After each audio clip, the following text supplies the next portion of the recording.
Hello, welcome to Citizens for Global Solutions Minnesota. I'm Katya. Citizens for Global Solutions Minnesota is a nonprofit organization based in the state of Minnesota in the United States. Every third Thursday of every month, we host a global movies discussion about a movie based in true events or a documentary chosen to expand our horizons and educate us about important topics. The event is free and open to anyone. If you want to learn more about CGS Minnesota, our work, please visit our website, www.globalsolutionsmn.org, and follow us on Twitter and Facebook pages. Facebook pages is Global Solutions MN, and in Twitter is @CGS_MN. As part of our program, we recommended the film Hotel Rwanda about the 1994 genocide in Rwanda and the hotel manager, Paul Rusesabagina, who saved the lives of his family and more than 1,200 Tutsi and Hutu refugees by providing them with shelter in the Hotel de Mille Collines. In August 2020, Paul was lured and kidnapped from his home in San Antonio, Texas, through Dubai and then on to Rwanda, where he was imprisoned, tortured, and held in solitary confinement for 448 days without access to his lawyers. He faced a trial, which according to Amnesty International was marred with numerous violations of his fair trial. And in September 2021, he was sentenced to 25 years on terrorist charges.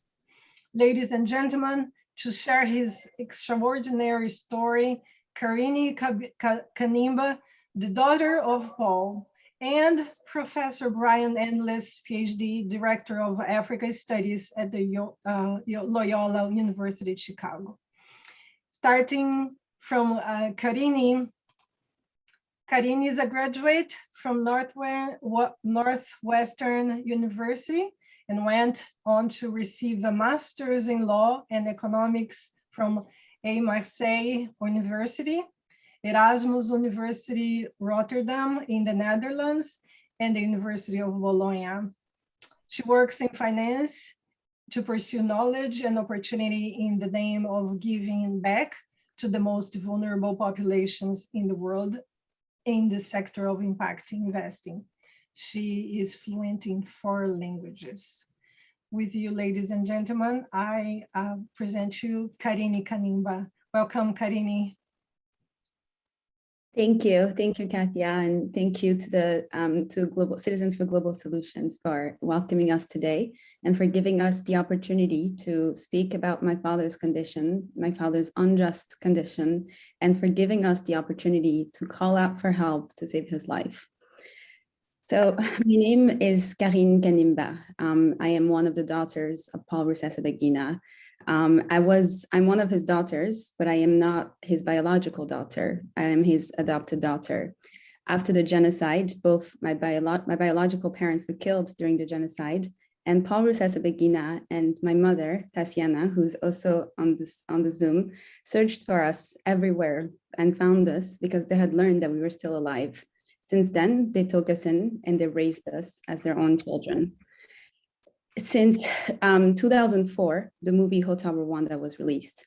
After the genocide first, my father started receiving threats against his life because the new regime, the new government, saw him as a leader of opinion and as someone who could challenge their new hold onto power.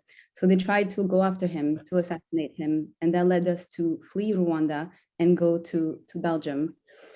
In Belgium, they continued chasing him. They wanted to make sure that he would not speak and that he would not continue to be recognized by all Rwandans because he was admired by both Hutus and Tutsis in Rwanda and by the international community. In 2004, when the movie Hotel Rwanda was released, it gave my father a new platform, an international platform, one that allowed him to not only share the lessons of the genocides, share what we learned and ask and make sure that a genocide like the one that happened in Rwanda never happens again, like the promises that were made after World War II. Unfortunately, the injustice in Rwanda continued. The human rights abuses by the current government continued. And with this new platform, my father tried to call attention, did everything in his power to bring attention of the global community on those issues so that people do not close a blind eye to the continued abuse and of the Rwandan government and the abuse on the Rwandan people. That unfortunately, being a human rights defender. That's the daughter of the. Oh yeah. And unfortunately, being a human rights defender can bring trouble. And that is when the Rwandan government also continued to go after him. At first, they offered him jobs, positions, money in the government. They wanted him to share the propaganda, to share the success story of Rwanda. But because he knew of the victims and because he knew of the people whose voices had been silenced by this government, he refused to take part of that. And he refused the job offers, he refused the money. This, for a dictator, to hear this is not often that dictators get told no. And so this changed everything. And they started going after him. They tried to assassinate him. They tried to intimidate him. As my father conducted conferences at universities, at schools, at human rights organizations all around the world, they would follow him, bring people to try to harass him, to intimidate him, to silence him. But he continued because he understood the importance of his work and the importance of being the voice for the voiceless. In 2010, the Rwandan government began making up, actually even before 2010, around 2005, they started making up the false charges against him, and they started trying to smear his name, to take away his bravery from the genocide. Even though he saved 1,268 people, the Rwandan government tried to make it look like he did not do that he was never doing, that he did never save these people. However, he didn't care much about this lies and this misinformation from the Rwandan government, because what mattered to him is that those people were alive. They now have children, they have grandchildren, they have kids. And so when you save one life, you save a lot more than you can imagine. So since between 2004, the release of the movie, and 2020, when he was kidnapped, my father continued his work as a human rights defender, as an advocate for those who had been silenced. And unfortunately, in August 2020, as he was traveling to Burundi to continue his work of speaking, he was lured by the Rwandan government through an agent of the Rwandan government that called himself a priest, a pastor. He tried to gain trust from my father for over a year, and my father trusted him. He traveled with him thinking he was going to Burundi, not knowing that this man had actually been hired by the Rwandan government to kidnap him. He was put on a private plane from Dubai that was supposed to go to Burundi, and instead the plane landed in Rwanda. Upon arriving in Rwanda, he was blindfolded. He was covered, his nose, his mouth, his hands were tied, and he was held in inhumane conditions, and he was tortured for about 3 days. And then after those 3 days of torture, we had completely lost contact with him. My mom tried to call him. She tried everything as he was traveling, and she did not hear from him. She knew of these threats. She knew of the Rwandan government's attempt to silence him all these years. So she did not sleep, and no one in our family slept until August 31st, when the Rwandan government paraded him in front of the media, continuing the lies, continuing the spreads of misinformation about his work and who he is in an attempt to discredit him and to silence him. And I will now let Professor Brian Endless share what has happened since the kidnapping and the torture.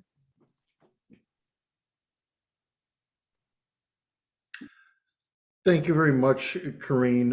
Thank you first to the organization, to Katia, to Nancy, for inviting us to join you here today. I know, Katia, did you want to jump in? Yes, I would like to introduce you to everybody. So this is Professor Brian Endless, PhD. He is the Director of African Studies and the African Diaspora at Loyola University Chicago, where he also serves as a senior lecturer in the Department of Political Science. He is also president of the Hotel Rwanda Rusesabagina Foundation, working on post-conflict truth, reconciliation, and peace issues in the aftermath of the genocide in Rwanda and the Great Lakes region in Africa. Please, Professor, you have the floor. Thank you for coming. Great, thank you very much. Again, I'll reiterate my thanks to you and Nancy and to the group and to everyone for being here. Just a little bit more about me. I'm here because I've been working with Paul Rusesabagina for 15 years now on truth and reconciliation in Rwanda. I've gotten to know him well. He's a close colleague and a good friend. Our families have spent time together, and I've been working extensively with his family now for over 400 days to try to bring Paul home from Rwanda, where he was kidnapped. What I'd like to do is tell a little bit of background beyond what Carine gave, and then pick up his story with what had happened in his legal case. And then we'll open ourselves up to any questions that you might have. First, it's important to note, Hotel Rwanda was a Hollywood drama. It told the story of Paul and Tatiana and their family's life during the genocide in Rwanda, but it was fictionalized. It was a Hollywood story that was based on the true story. Paul doesn't like to be called a hero. He was called a hero a lot after Hotel Rwanda came out. If you haven't read his autobiography, I recommend it. It's called An Ordinary Man, and that's the way he views himself. To Paul, he did what any ordinary person would do. He did during the genocide and saving 1,268 lives what he thought any of us should do if we were going to live with our conscience afterwards. And that has been the guiding light of his life, is to do the right thing. And when you were given the position and the ability to do it, to step in and do the right thing, Carine used the phrase, be a voice for the voiceless. And that's something that has followed Paul and has been a watchword for him throughout his entire life. I don't know about the rest of you, but to a large extent, the genocide for me came and went in 1994. It lasted from April to July 1994 with a horrific 800,000 people, Hutus and Tutsis, killed during that genocide. And for most people, Rwanda dropped off the map after that. No one heard about it. There was nothing out there about Rwanda. It faded into the background. Since that time, we've had the story of two Rwandas.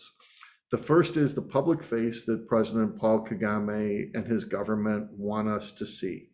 That public face is that Rwanda has the best GDP growth in Africa in that time.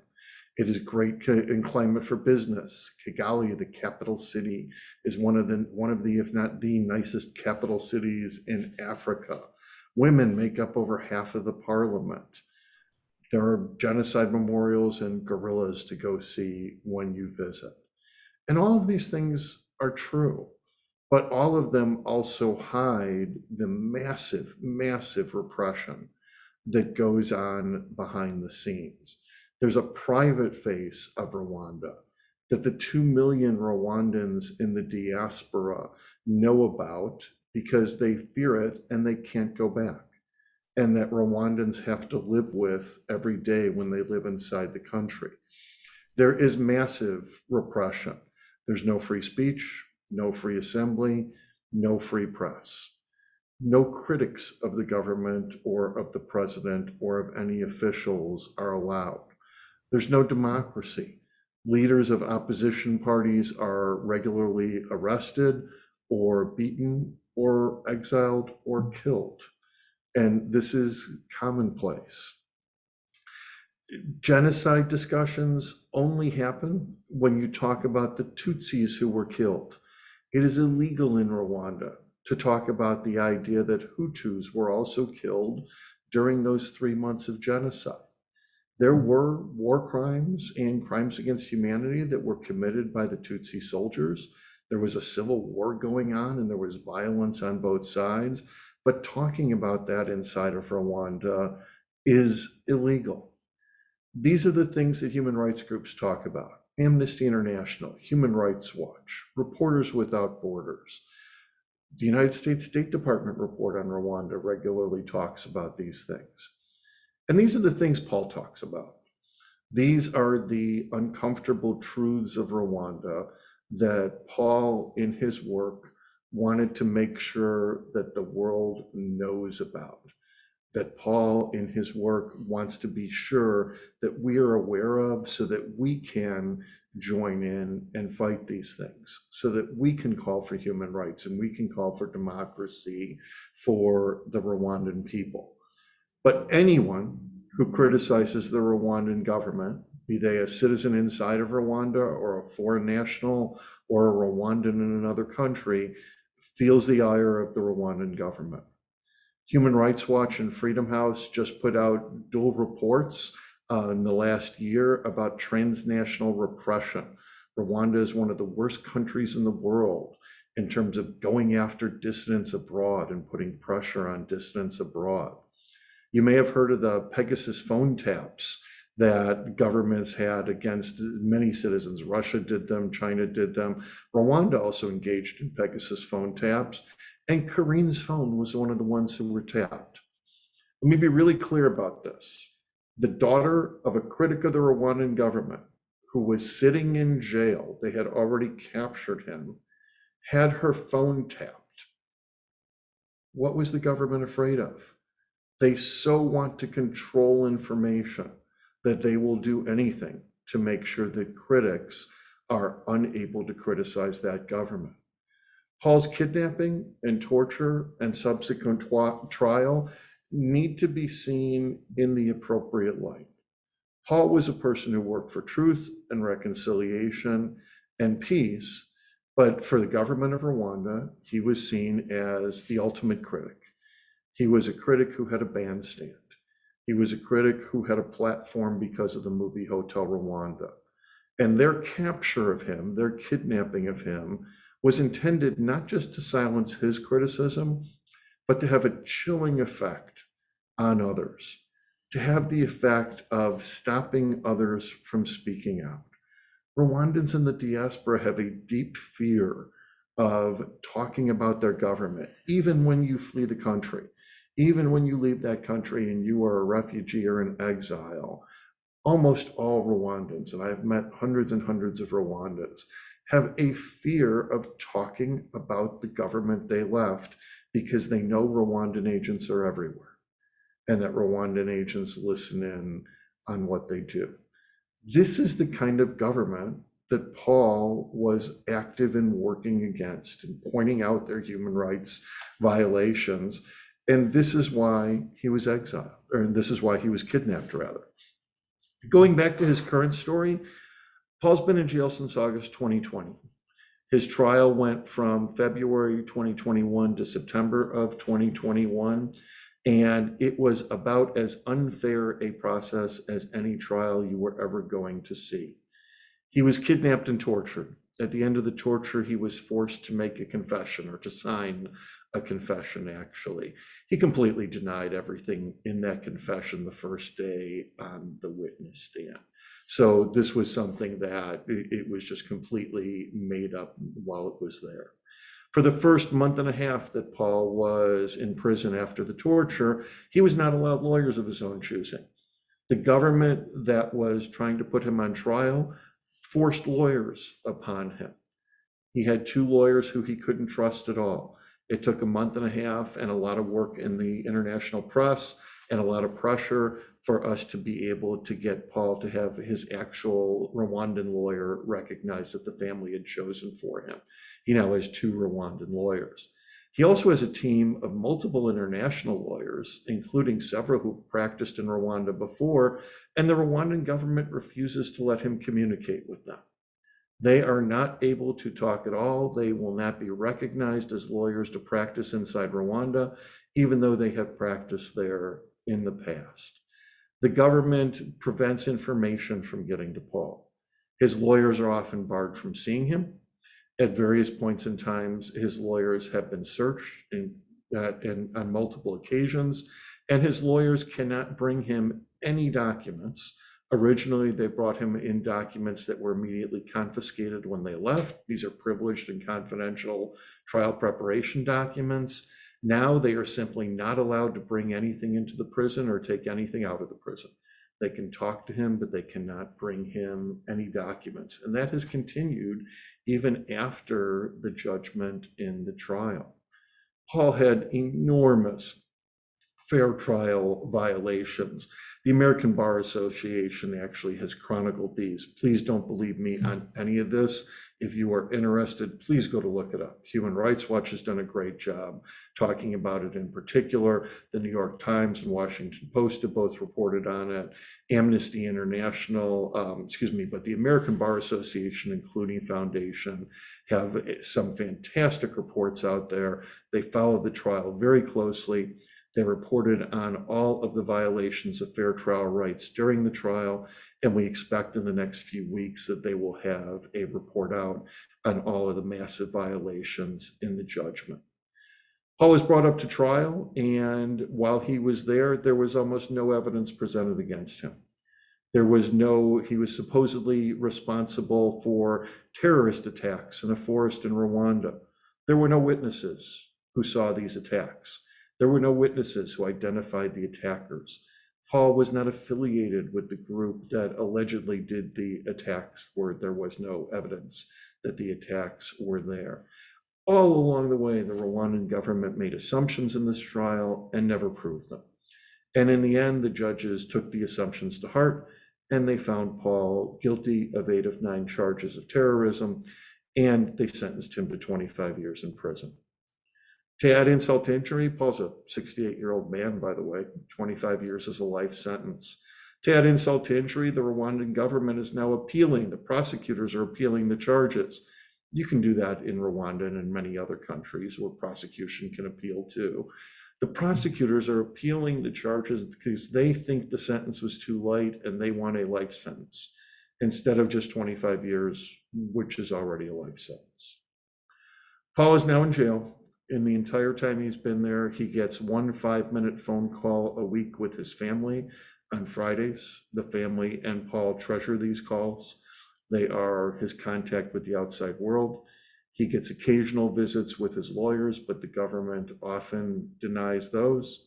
And he is still effectively in solitary confinement, with other prisoners not allowed to even talk to him, even though he does get to spend some time at religious services and some time with some members of the prison population. Paul's health is also a serious concern. He is a cancer survivor. He has high blood pressure, and he has been suffering in prison. He regularly complains of headaches. He regularly complains of dizziness. He's been taken to the hospital a couple of times with blood pressure symptoms, and he is in an extremely serious situation. His European doctors sent him medicines, but the Rwandans are refusing to provide them. They provide him 1 pill for his blood pressure. And any of you who have blood pressure issues, I know I do, it takes a lot to balance out and to get the blood pressure medications right. And there have been no attempts to do that.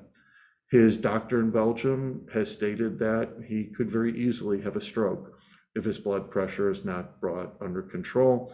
And now he's missed 2 years worth of cancer check-ins for the possibility that his cancer has returned. We've been working with the US government, the Belgian government, the EU Parliament's put out a great resolution supporting the idea that Paul should be freed immediately. What we know is the day this judgment came out in September, the world spoke up. The governments of the world and people around the world spoke up and said this trial was completely unfair. There was no fair trial process whatsoever. Between kidnapping and torture and a completely unfair trial, we're now working to free Paul Rusesabagina. Be happy to take any questions you have. Carine was a baby at the time of Hotel Rwanda, so she can tell you about what she knows of it from her family. I've talked through the movie many times with Paul, and I'm happy to answer questions about that or about Paul's current situation or anything inside of Rwanda if you like. But thank you very much for joining us and for your time. Thank you, Professor Brian and Carini, for talking, enlightening us about Paul. And the reason we decided to make this event and to recommend our audience to watch Hotel Rwanda is because perhaps not everybody is familiar with Paul and Paul's work. So we thought it would be a good idea to give an introduction to that man who saved the lives of more than 1,200 people in the genocide. And now the same man, decades later, he's facing prison back in Rwanda. And so I imagine that for those of you who had the chance to watch Hotel Rwanda and learned a little more about Paul, you can have an idea of who he is, and perhaps you can't quite understand how a man who saved lives and have been saving lives and received several commendations for his humanitarian work is now in prison accused of crimes that he didn't commit. So perhaps I would ask Carini and Brian, why do you think President Kagame and the government of Rwanda really wanted him in prison? And also perhaps, Carini, you would like to mention to us, you, and by the way, you and your siblings are doing a spectacular work in educating us and the entire international community to learn what is happening to Paul, what has happened to Paul, and that has been very important for us to understand. You and your team making an excellent work in keeping us informed, and I think this is important because the silence is not our ally here. So we needed to keep talking about what is happening and making sure that everybody knows. And I'm still posting in the chat a few information. But now I would like you to perhaps give us an idea of why a hero. And I know Paul doesn't like to be called a hero, but he's not here, so he can't prevent me from saying that.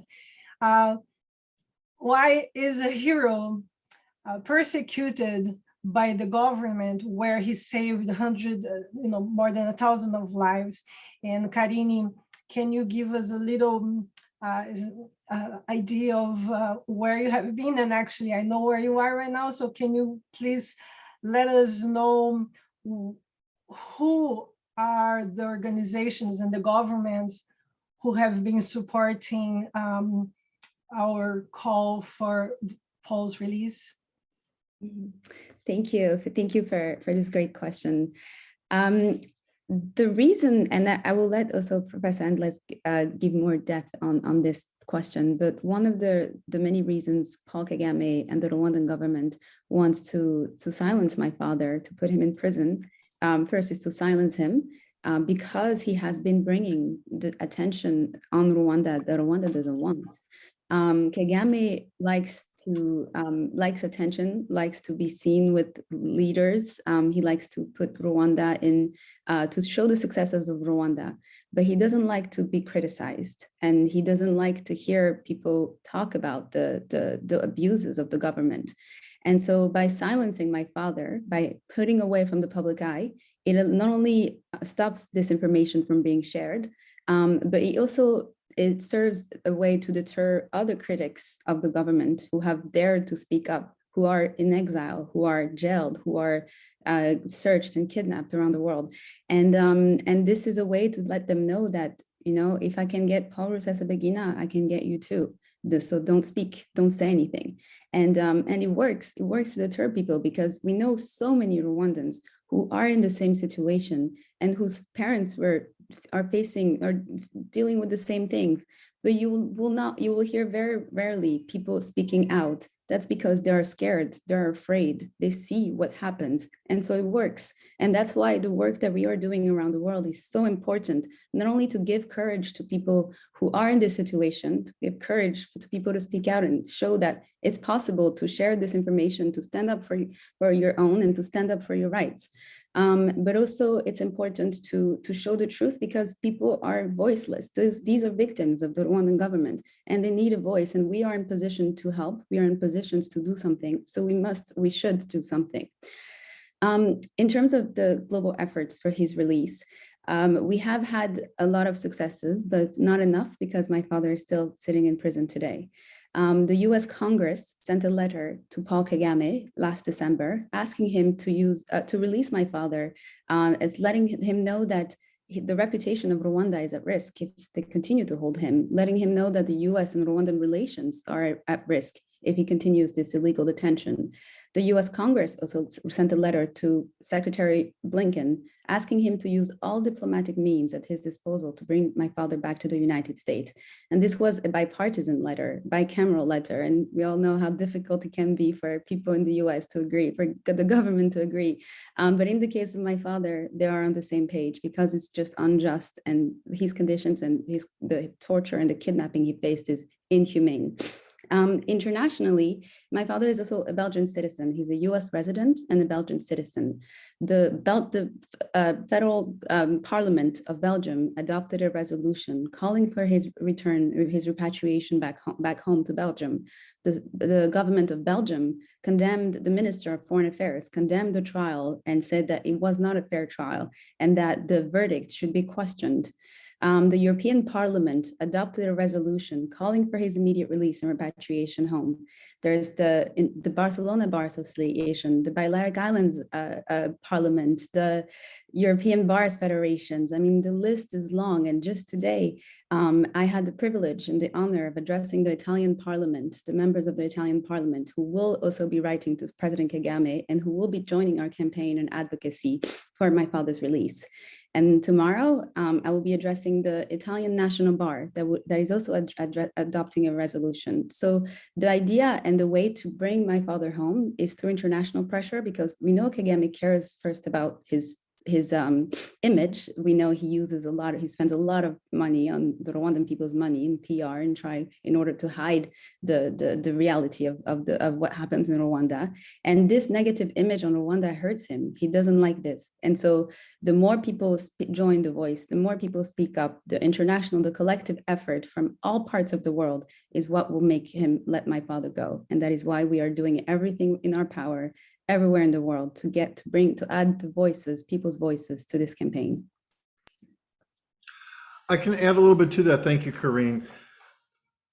It's hard for us to understand sometimes why President Kagame does this. He is a dictator. To be fair, he replaced a previous dictator, President Habyarimana, who died in the plane crash that started the genocide. President Habyarimana absolutely was someone who put down the Tutsi minority. He was replaced by President Kagame, who led the rebel group that won a 4-year civil war, and the genocide was at the end of that civil war. And what we have found over the years is that Kagame, if anything, is significantly worse than the previous regime. Rwandans have a saying, the dancers change, but the song remains the same. And that is very much what we are seeing with the current regime.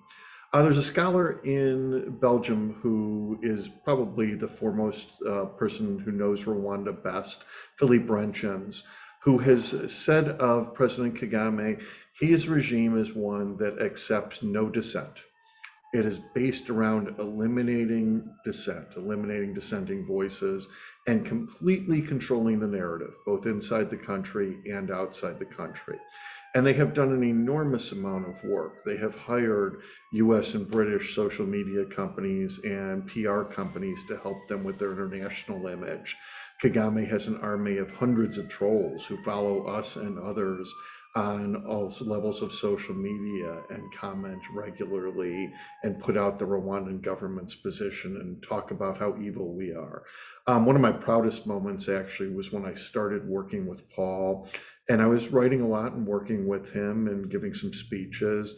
And around 2009 or 2010, the Rwandan government started a new website, a social media website. It was called the Friends of Evil, about all of the evil people out in the world attacking Rwanda. And I was one of the charter members of the Friends of Evil. If you're doing humanitarian work, you kind of know you've made it when the government that you're talking about calls you an evil person. There's something to that when it happens. But that's the kind of thing they do over and over again. And that was mild. Inside of the country, this is a country where if you say anything that is opposed to the government, you will be harassed. There are local defense forces, one person per 10 houses across the country, that report you to the government, that enforce the government's edicts.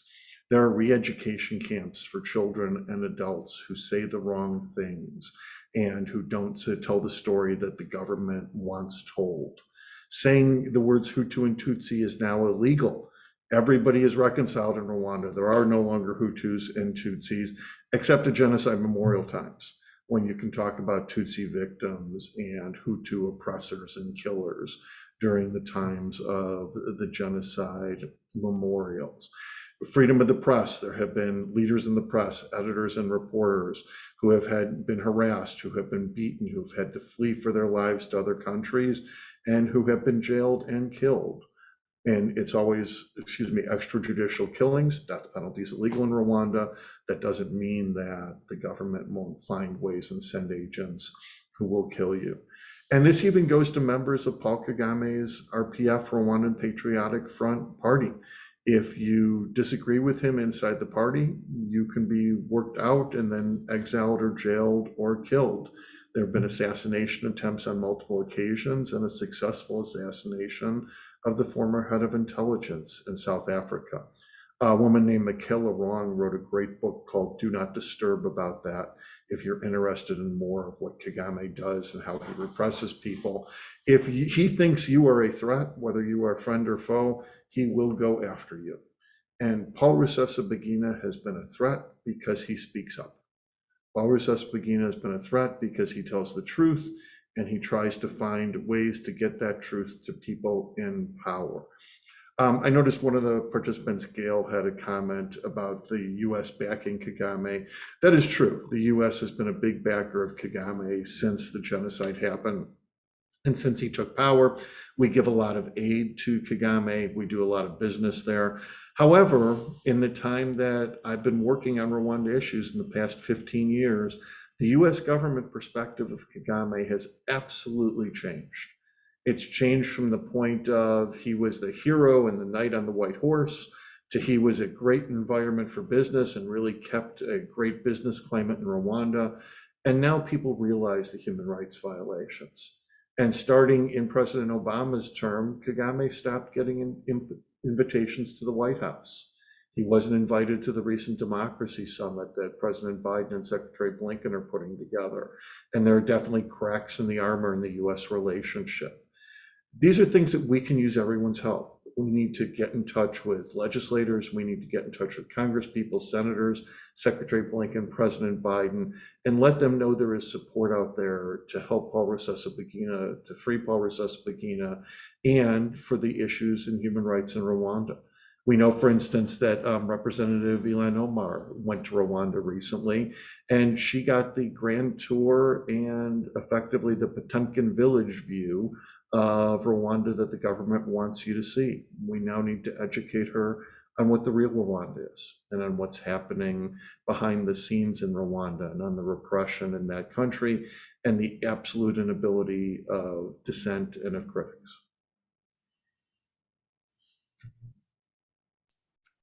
Wonderful, thank you. Do we have any questions?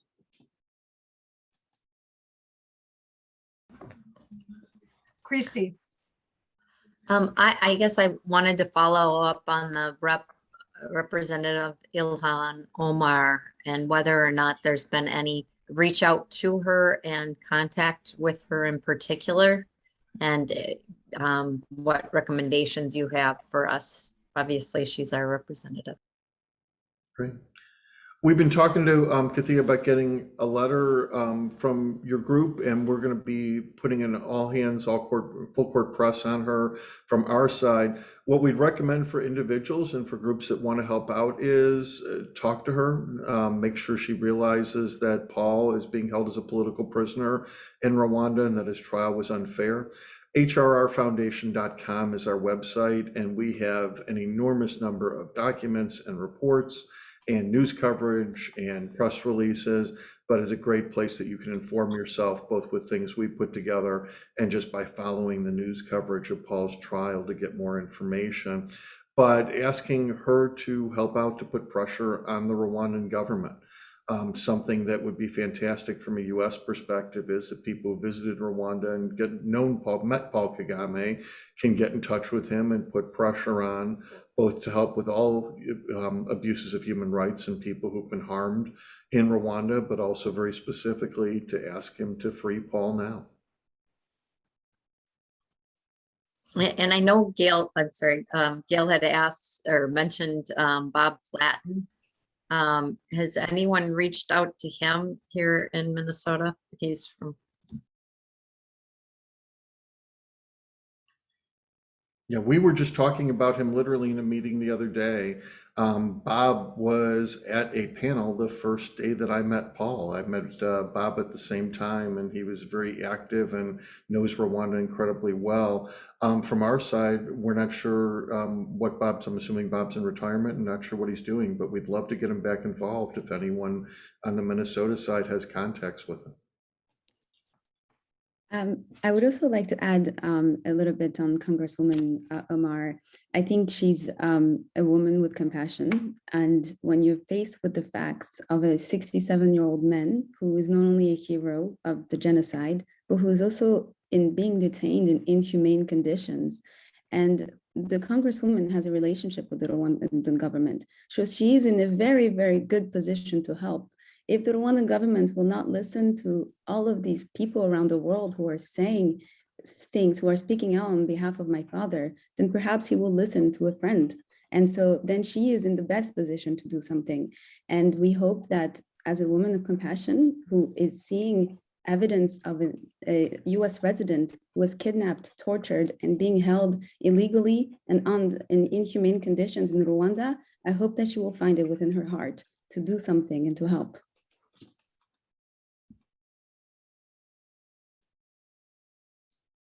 Thank you for the question, Christy.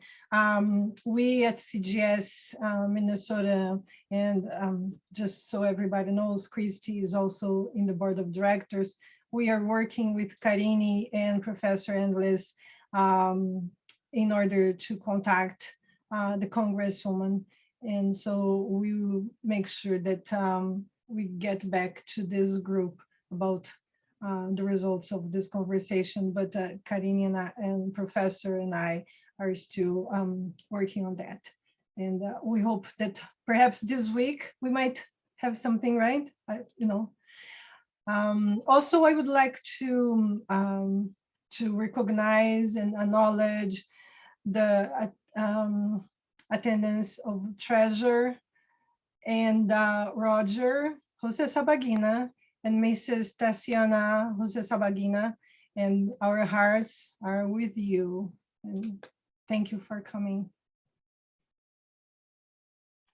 Thank you. There are a lot of kind of comments / questions in the chat. I can't even keep up with it, so I'm sure you're not being able to read it all, Katya. Maybe if someone has a question that they typed in, they could raise their hand or use the little hand raising function and to let you know and then share their question that way. We have questions from the audience. I see John Farrick has a question. John, please. Yes, thank you. This is really great. The letters I think are really a first step where governments are saying that they're opposed to what's happened. But what's the discussion about going beyond that? Is there anybody in the business community? Because I know, that's been a big part of what Kagame has been pushed and really wanting to be kind of the Silicon Valley of Africa. And are there discussions about this in the business community and also in terms of government sanctions? Thank you. Maybe I'll start and then Carine can join in. So we have been looking for people who can help out in the business community, looking for potential interlocutors too. And the State Department is looking at the same time because they want to hopefully find some people who can talk to President Kagame. We were somewhat successful with the NBA because the NBA had their Africa League that ran out of Kigali this summer. And we are continuing to talk to them. They have not spoken out actively about it, but we're hopeful that some things behind the scenes are happening. It's a very difficult thing in the business community because there are a lot of people making a lot of money off of Rwanda, primarily, sadly, through conflict minerals coming out of the Democratic Republic of the Congo. Rwanda has no natural minerals of the things they're exporting, coltan and gold and other resources, and yet they export tens of millions of dollars worth of minerals every year.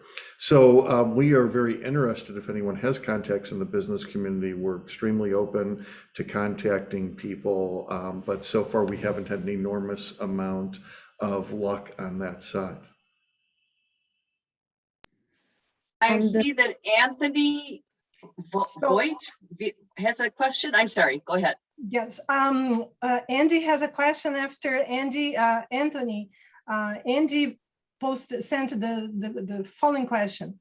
My recollection when I was in business discussion with the Rwandan telephone company on behalf of AT&T in 1996 was that the Rwandan government was pushing away from things Francophone in France, making efforts to increase ties with the US.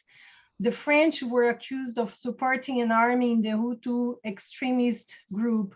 Was there any truth to that? This is Eddie himself. Yeah, I'll just amplify it. I was in Rwanda for about a week, staying at Mille Collines, and I was representing AT&T in discussions with the Rwandan telephone company. The telephone network was totally destroyed, and we were proposing a way to start fixing it. But it was really clear, the message we were getting is that we hate the French. The French, supported this war. We don't want to do business with the French, even though traditionally we've been doing a lot of business with them. That's why we're approaching you Americans. The French, they said, were responsible for so much for arming the extremists. I just want to know, is this true or was this just hearsay? Did the French really contribute to the genocide? Yeah, the French absolutely did. They were the main supporters of Habyarimana's government. Leading up to the genocide, they were the main supporters of the Hutu military. Without French assistance, the civil war probably would have been over in a year instead of 3.5 years, because the Hutu military couldn't have survived without the French support. And then the French helped the military and the Interahamwe militias flee to neighboring Zaire, now the Congo, afterwards. The French have accepted some responsibility for this. French and Rwandan relationships have been back and forth since that time, bad more often than good, but they have been good a number of times. And right now, for the past year or so, the French and Rwandans have reconciled again and are starting to actively open trade again.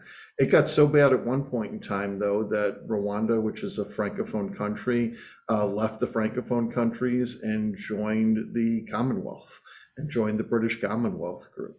So they really pushed very hard against the French, and what you were stating is a both true and a very common theme that comes out of the Rwandan government. Anthony, and after Anthony, Gail. Hello all, can you hear me? Yes. Okay, my question primarily is Brian and Carine. I recall hearing about the planned appeal from the Rwandan prosecutors to extend the sentence. I also remember hearing that appeals were planned from the end of the trial. I don't recall hearing much about the appeals since then. What time scale are we looking at? How long is it until that can happen? Are there limits set by the Rwandan government where he might be out of luck legally? I'm just sort of curious what we really can expect for that. Thank you. Carine, do you want to start this or do you want me to take it? Yes, I can start. So I think one important point to remember in terms of the appeal process and the entire trial throughout since it began is that my father has not only has he not been able to meet with his lawyers, but his Rwandan lawyers, the ones he is allowed to meet. Every time they go to the prison, their documents are confiscated. They are strip searched. They are also intimidated at the prison. They're not allowed to bring any piece of paper or documents to him. And even if they take a note, the prison authorities take that note and read it. So there is no confidentiality between our two lawyers in Rwanda and my father. In terms of the appeal, when the judgment was delivered on September 20th, the Rwandan government, the prison authorities did not give my father access to the judgment for almost up until 5 days before the appeal deadline happened. So this means that on September 20th, the judges read a 250-page document that convicted my father for 25 years in prison, and then refused him the right to read that document. And so even if he had wanted to appeal on his side, he couldn't have, given those conditions where he can't even, they gave him 3 pages, I believe, of the 250 pages. So he wasn't able to appeal, not only because of these conditions, but also because he was denied access to the judgment itself to decide whether he would want to appeal or not. But on top of that, instead, as we know, the Rwandan government is the one that appealed their own sentence. This was already a life sentence. And since the appeal, our lawyers in Rwanda have not been able to view the document, the appeal document. This means that not only do we not know specifically what the government is appealing on, they're refusing now the rights to our lawyers to read that document, and they have not given a date on when the appeal process would start.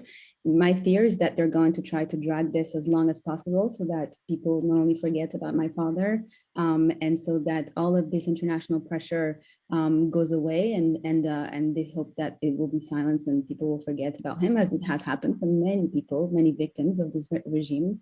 But yes, and perhaps I will let Brian fill in the rest. Yeah, and really, I don't have much more to add, Carine. I want to take back a little bit, though. One thing we didn't talk about is about 3 weeks into the trial, Paul had enough. And the government had denied all of his motions. The government had made it clear there was going to be absolutely no chance of a fair trial whatsoever. They weren't allowed to talk about the kidnapping in court. They weren't allowed to talk about the torture in court. And Paul withdrew from the trial. He refused to participate, and he spent the rest of the trial from February through September in his cell instead of in the courtroom. He was not going to have any part of a sham trial where the verdict had been pre-decided. When the judgment came down, unfortunately, none of us were surprised. We knew from the moment he was kidnapped what the judgment was going to be. And sadly, everything that we thought was the worst case scenario was proven right. And as the judgment came down, the legal team and Paul were talking about it. The family was talking about it. And in addition to the fact that they didn't even give him a chance to appeal, one of the factors that's here is, why would you appeal a judgment on a sham trial where there was absolutely no fair trial process? Why would you think there's suddenly going to be a fair trial process on an appeal? And Paul made the decision that there is simply no reason to appeal this, because there is no reason to expect that the Rwandan government will suddenly become fair and that the Rwandan judicial process will suddenly become fair. So it was both impossible legally to do it, but also there was just simply no reason practically to do it. Thank you. Do you have other questions? Bharat, please. I think you were going to call on Gail. Oh, yes, Gail first and then Bharat. Thank you. Oh, yeah, I wondered whether the US has ever acknowledged its role in Rwanda. I mean, the official story was it wouldn't have happened if, you know, the big powers had gotten involved. But actually, the counter story was that the big powers were very involved. It's just they were involved in a different way than the official story claimed they weren't involved in. So in this case, the US involvement is convoluted. It is in some ways well known and in some ways not known at all. The US was a supporter of the Ugandan government next door, and the Ugandan government was supporting the Tutsi rebels who were coming into the country. The United States was one of the powers on the Security Council that stopped the UN from acting and that was unwilling to be involved. A small number of peacekeepers or troops probably could have stopped the genocide, and we refused to participate.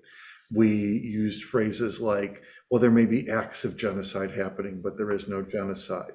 Because if the US admitted to a genocide, then the Genocide Convention would kick in, and we would have had to do something at that point in time. But what the US did do was adopt Kagame as our guy and the hero after the genocide ended and after Kagame and his RPF party took power. And we have supported him since that point in time. But one thing we know is President Clinton has actually expressed some significant guilt for what happened during the genocide that I think we can take honestly. He says he wishes he would have done more, but it was US complacency at that time that was really behind it. There are suggestions that the US had a closer relationship with Paul Kagame. We know he did go to military training school on an exchange program at Fort Leavenworth. But as someone who studies this, I'm not willing to say that this was a plot of any type by the US to support Kagame. I think the general support of Uganda was more important at that point in time, with Uganda supporting Kagame and his troops. We clearly picked up right afterwards and have supported him since that time, though. Bharat.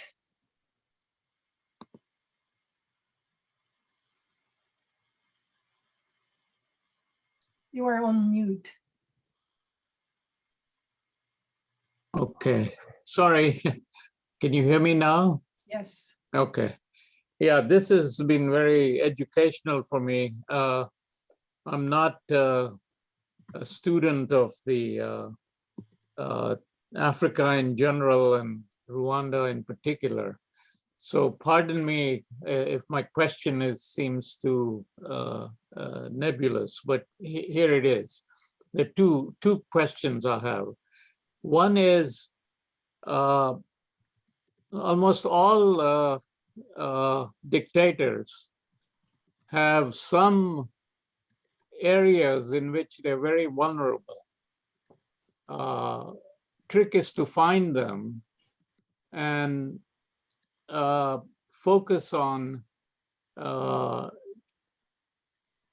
getting those aspects brought out, and they're having to confront it and so on. So in light of that, are there some vulnerabilities that Kagame has and current Rwandan community has, I mean, rulers have, that could be, brought to the fore with public opinion could come in?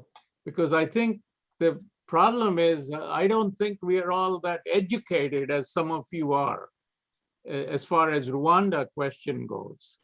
And so it's very important that people do get to know all of this.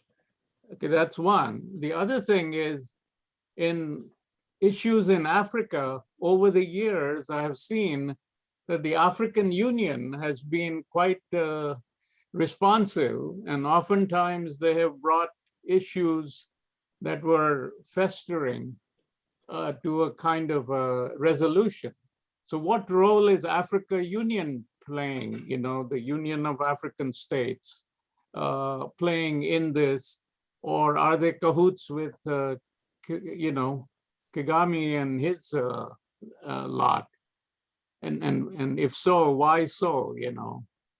Anyway, these are the two questions I ask. Certainly.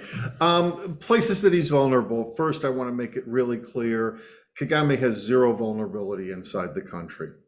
He has complete control. There's no such thing as public opinion. Well, there is such a thing as public opinion. Here's how public opinion works inside of Rwanda. President Kagame was limited by constitution, the constitution he passed, to 2 terms.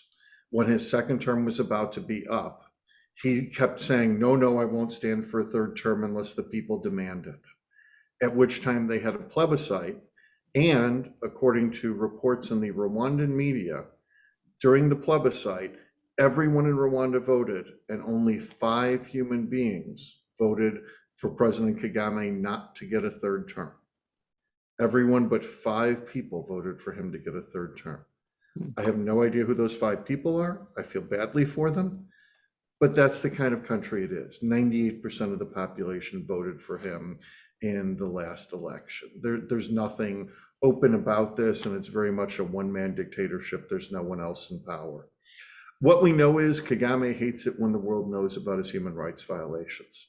Kagame hates it when the world talks about the fact that he's a dictator, that he suppresses critics, that he suppresses the press, that he doesn't allow opposition political parties. They come up with all kinds of excuses and all kinds of euphemism. When a Western power criticizes them, they'll say things like, where were you during the genocide? And how can Western powers criticize African countries? Well, you know what? In this case, the criticism happens because the world community and NGOs that follow human rights keep reporting year after year about the horrific human rights situation. And in terms of informing public opinion in the US and elsewhere, letting people know how bad an abuser the Rwandan government is enormous. Letting people know that the Rwandan government kidnaps people from other countries, does assassinations against Rwandans in other countries, follows and harasses Rwandans in other countries, has kill lists for both internal Rwandans and for people outside who are critics of the Rwandan government. Educating yourself and letting the world know about these is an excellent start that can start to dent Kagame's armor. And for us to get Paul out, the answer is that we have to do everything that we can. We have to put pressure on everywhere that we can, including things like this. We know that Paul Kagame hates to see his name in the press and to hear his name in the press when it's a negative thing in any way, shape, or form. The more we can do that, the better Paul's chance of getting out and getting out as quickly as possible. And Carine, you wanted to add in a little bit, I think? Yes, I wanted to answer your second question on the African Union. First, I know that other African nations have been critical of the regime in South Africa.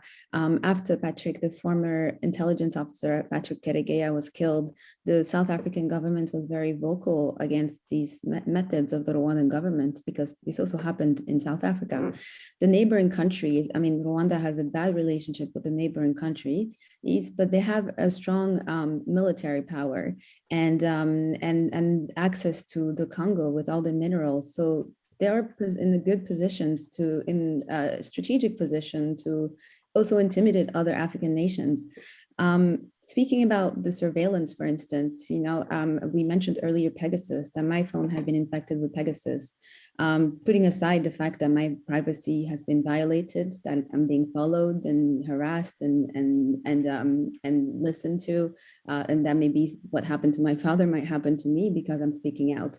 On top of that, he also did that to other African countries. The Ugandan government, members of the Ugandan government were spied on by the Rwandan government via Pegasus, members of the South African government, in the DRC, in Burundi, in Rwanda. So really, it's there is the fear of Kagame is real, enough so that people are afraid to speak out, but not so. I don't think it will last, because people are also tired of this. And so I think from an African Union perspective, we have been rallying the support of other African countries, and we are reaching out to members of governments, to media, to the civil society, for them to speak out.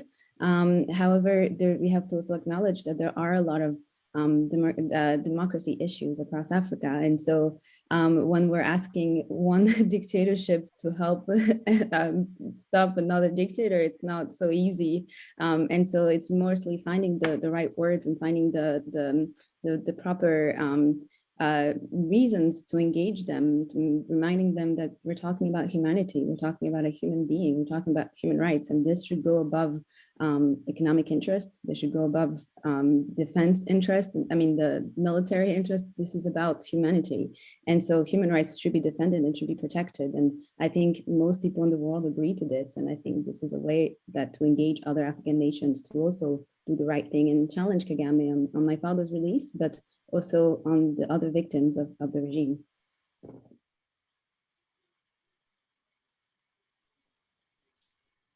Do we have other questions? Fran, please.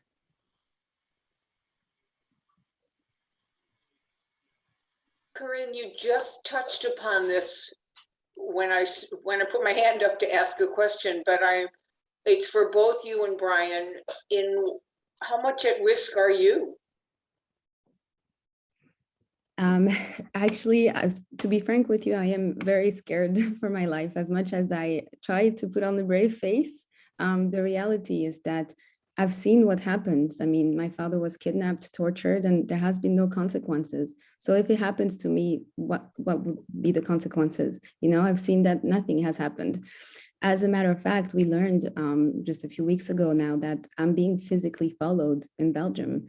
We've had the police in Belgium also they're conducting investigations now into the Rwandan members of the Rwandan government who are physically following me. And I have done nothing wrong, neither did my father, but I am just speaking out. I'm speaking on behalf of my father. So what is the reason to follow me, to intimidate me? Why spy on me? So with Pegasus, they already had access to my location, my emails, my messages, my photos, my calendar, my contacts, everything. But now they're also following me physically.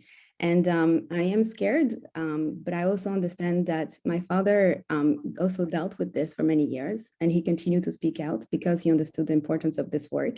We will continue to speak out, not only because we love our dad, but we also believe that we have to be brave and we have to continue to use our voices, our platform to speak out. So we are in danger. That is not a secret, but it's not a reason to stop our campaign for our father's freedom. Yeah, and just to add on to that, I don't particularly feel in any danger in the United States.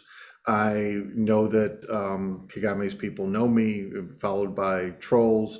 We have been harassed at some events in the United States in the past, but nobody's ever taken any action. There are Rwandan agents all around the world, though, who work for the Rwandan government. We've sometimes had ambassadors come out. There was an incident a couple months ago at St. Mary's University on a Zoom class where an ambassador hacked in and someone from the embassy staff hacked in and was listening in on a Zoom class that was Trezor, Paul's son, was in the class. So there are a lot of examples of this. Do I feel safe traveling in Africa? Not in any country near Rwanda or into Southern Africa, because Rwandans do have agents all over. One of my favorite questions is, have I ever been to Rwanda?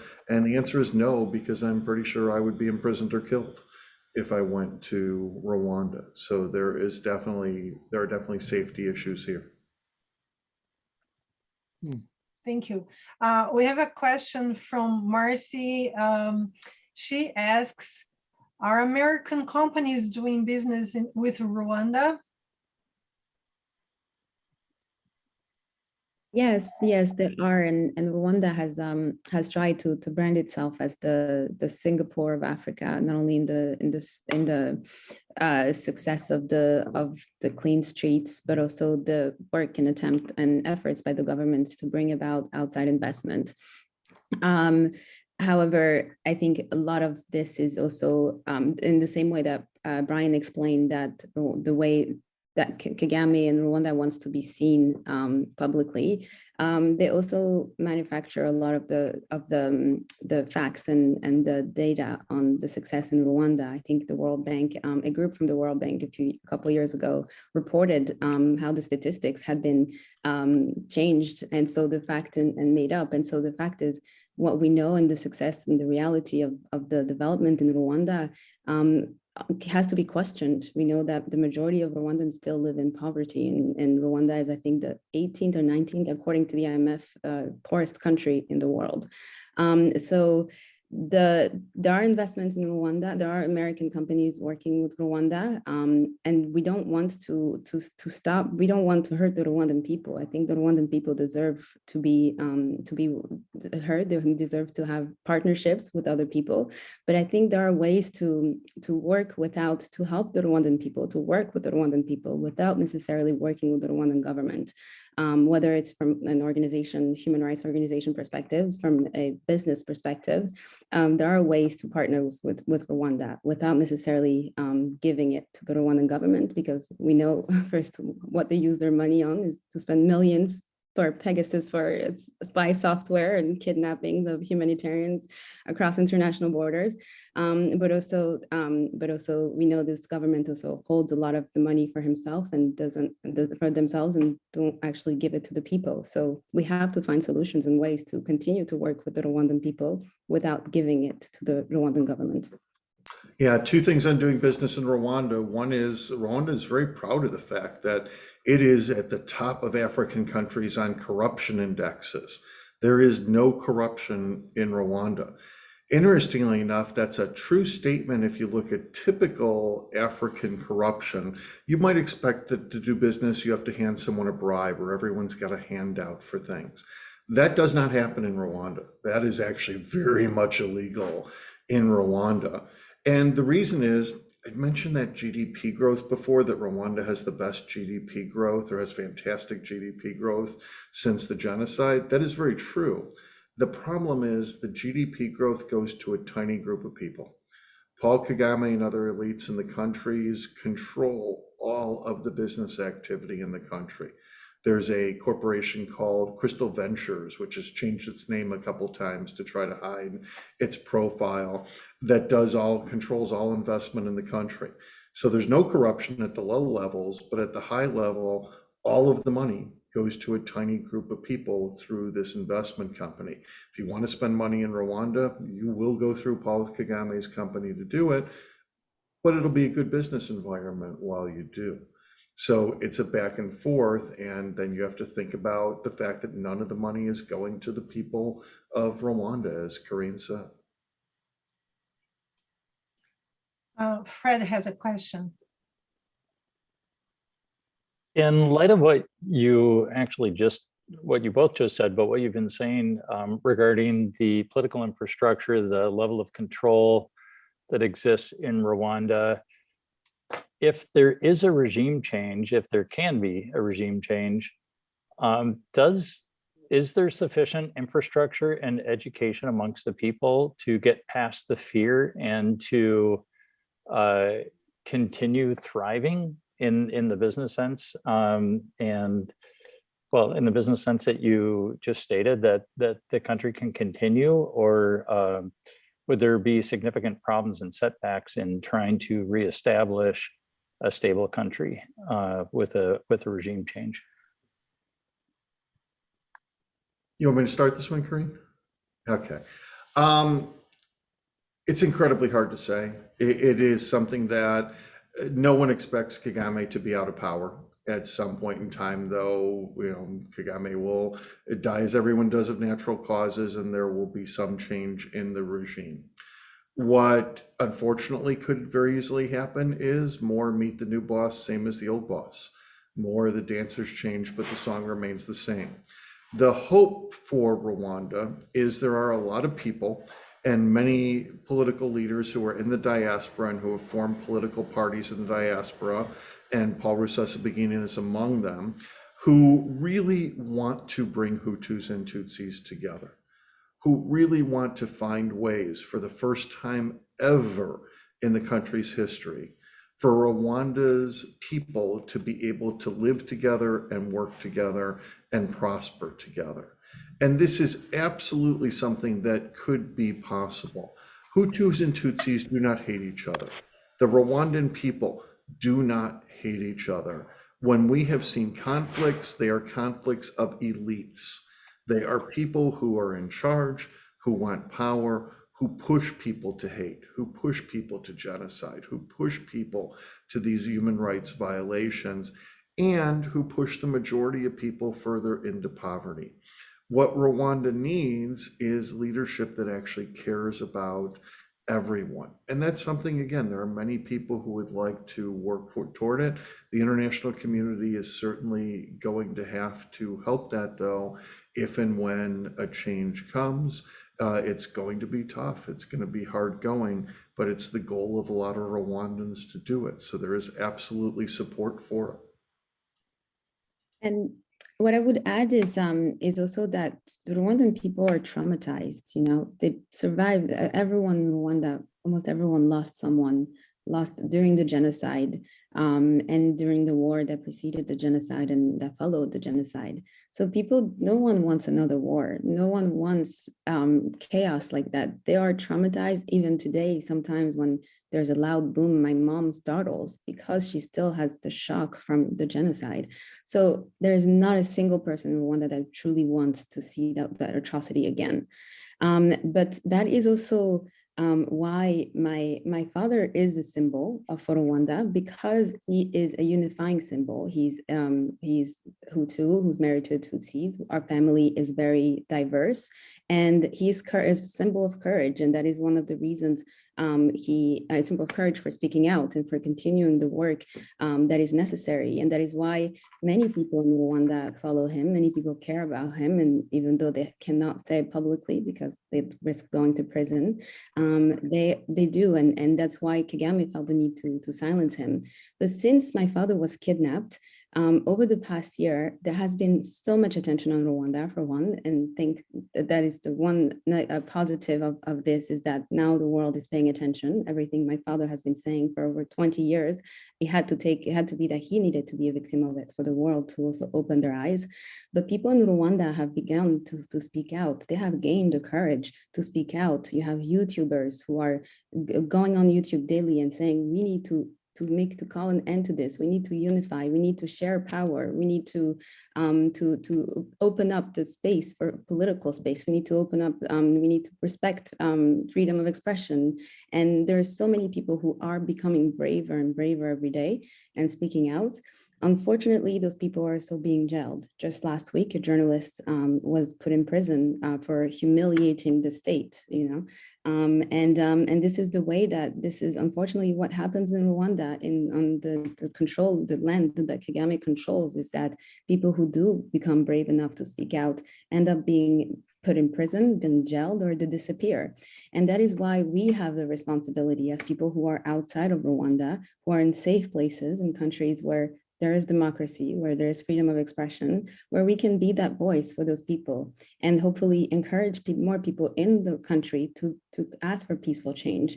On another level, it's just a few weeks ago, a group of opposition who started a new political party, and a journalist were arrested and put in prison because they read a book that talked about how to bring about democratic change peacefully, without violence. I think it's a book written by a man in Eastern Europe. But this means that even reading a book about peaceful change in Rwanda is a crime. And so that shows you the repressiveness of this regime and the conditions the Rwandans are obliged to live under, to the point that in order to speak negatively of the regime, you have to be inside your room, inside the closet, close all the doors, and maybe you can tell your wife about your opinion. So the repression is real, and so that's why we have the responsibility to speak out and to say what we know, and to encourage people in Rwanda to feel brave enough to speak out about these things, and hopefully and continue to encourage peaceful change.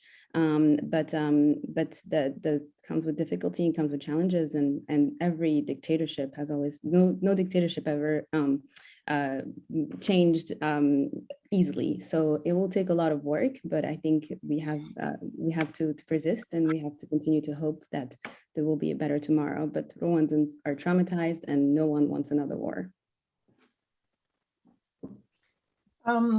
Jack asked the question in the chat: is Ilhan Omar the best person to get something done to turn this tragedy around?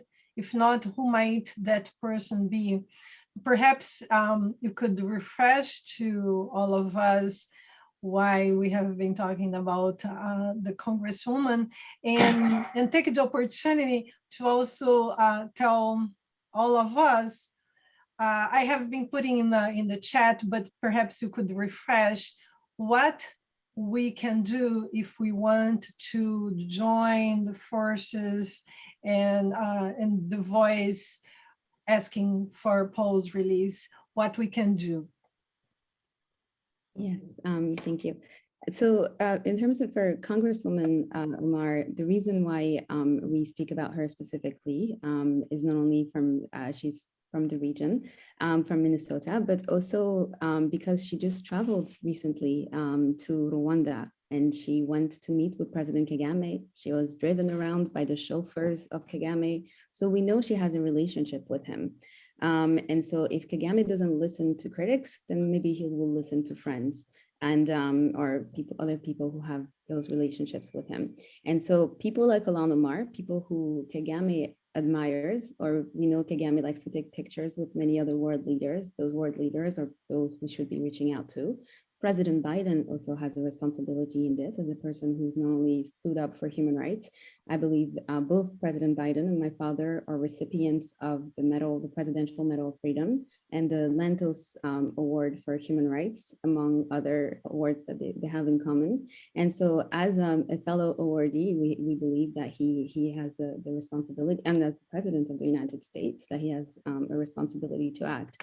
I would also say that the State Department has taken my father's case under the umbrella of the Special Presidential Envoy for Hostage Affairs, which means that the US government considers my father a hostage or an illegal detainee.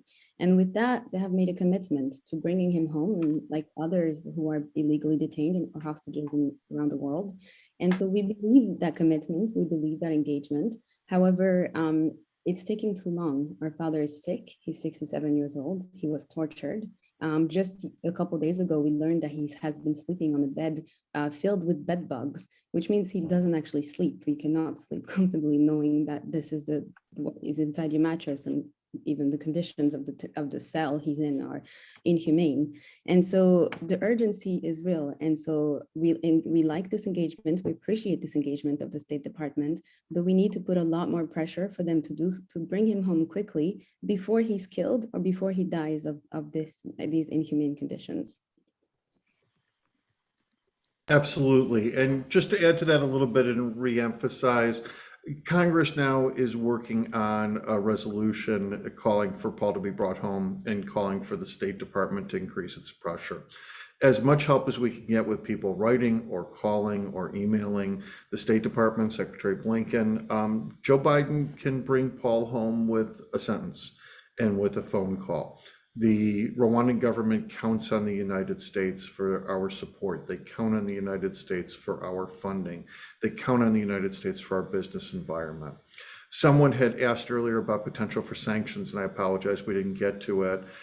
There are some movements, and the Lantos Foundation in Washington has started them to bring Magnitsky sanctions against Rwandan leaders. These are sanctions that freeze bank accounts and stop travel for leaders, but don't affect the people. And we and Paul would be very much against anything that hurt the Rwandan people, but sanctions against leaders are excellent, and encouraging Congress and the State Department to bring those would be great. We also appreciate people who just inform others about it, get the word out. We've got some letter writing campaigns and other things, ways to take action I know are up on Citizens for Global Solutions website. I'd mentioned hrrfoundation.com before. Katia just put up the information there in the chat with how to get in touch with us there. One big factor we haven't talked about is we do have a legal team that's been very helpful, but it's also very expensive. Paul made almost no money off of Hotel Rwanda. He got a small consulting fee and nothing else out of it. The family is not wealthy and there are a lot of expenses. We've been doing fundraising through legaleraid.org, and you can click on Paul's face in the Free Paul Rusesabagina there. If people can help out with fundraising, we appreciate it. If you wanted to hold a fundraiser, the family has participated in a number of them where locals have held fundraisers for us, and we are always happy to support anyone who wants to support the group and bring friends or colleagues together and try to raise some funds, and we can do Zoom meetings or other things and talk to other groups about it. Spreading the word is enormous, getting the information to Congress, to state, to the president, that there is a constituency out here that wants to free Paul Rusesabagina. And whether it's social media or other ways, we very much appreciate all the support. And have you been in touch with the Minnesota senators? So either Klobuchar or Smith? We have sent them information, but we have not been in specific touch with them. So the more help that we can get there with as many locals as you have in the organization and talking to the senators, we regularly talk to Senate staff and talk to senators. And I believe she signed on to our letter of support, but pushing them for additional support is it's fantastic. And we're grateful for it. We have one more question. It's going to be the last one. Varad? Yeah, hello. Now, this is a tangential question, but my interest in the past many years has been more with global health and public health issues, particularly malnutrition, maternal health.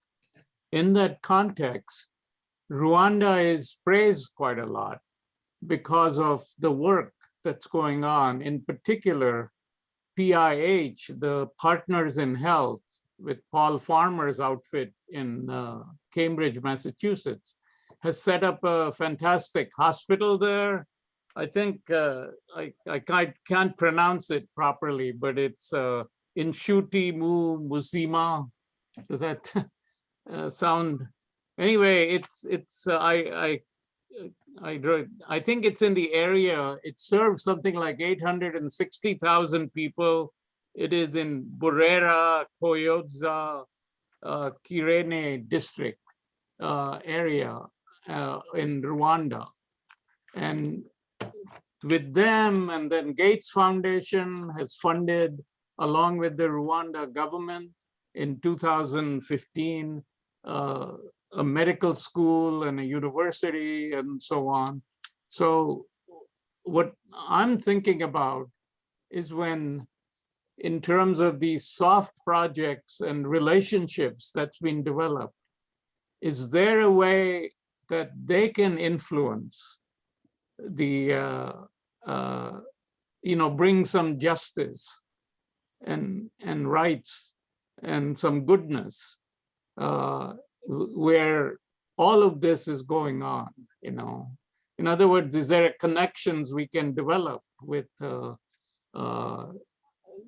human rights and better health and so on? It's a great question. We are working those angles both with Gates Foundation and with Paul Farmer, and we've had very little success. Oh. And one of the things is we're hoping to find people with more direct channels into them. A key issue, though, when you're working with Rwanda is if you want to do work in the country, you cannot criticize the country or Paul Kagame. And this is both a spoken and unspoken rule. So Paul Farmer is a classic example of it. He is a very hard person to talk to about this issue because he does do good work inside of Rwanda. And if he ever spoke out against anything that's going on there, his good work would end. And the government would have no problem whatsoever kicking out someone who is helping Rwandans because if he ever came out and spoke out against the government. So it is absolutely a huge, huge issue, and we would love to find some people in those positions, and we are working to find people in those positions who can help get that word to Paul Kagame, whether in public or behind the scenes.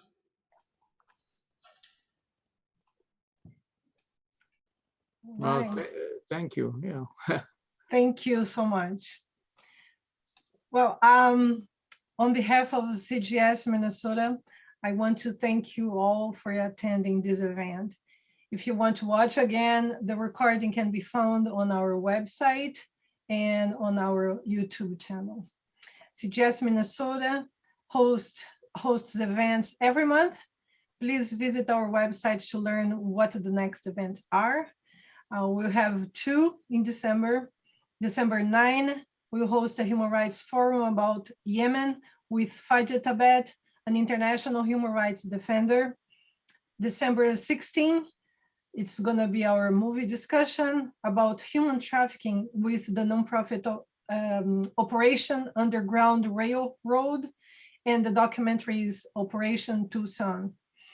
Thank you, Professor Brian Endless and Ms. Carini Kanimba for being here today. Citizens for Global Solutions joins other international organizations, governments, and the United Nations to condemn the unacceptable human rights violations committed against Paul Rusesabagina and requests the Rwanda government his immediate release. We'd like to Carini and Professor Brian to share your final thoughts. Thank you. Thank you so much, Katia, and thank you to the citizens of Global Solutions for welcoming us today. Attention on my father's case is what is keeping him alive. And this is a great opportunity to continue to speak for him, to continue to shed light on his situation. And thank you all for the wonderful questions and the great ideas that we'll continue to explore, to continue to put pressure. We will not lose hope. We will not give up. We will continue to do everything we can to save his life. And I thank you from the bottom of my heart and on behalf of the entire family and team for being with us today. I'll just echo everything Carine said. Thank you for being here. Thank you for the opportunity to speak with you.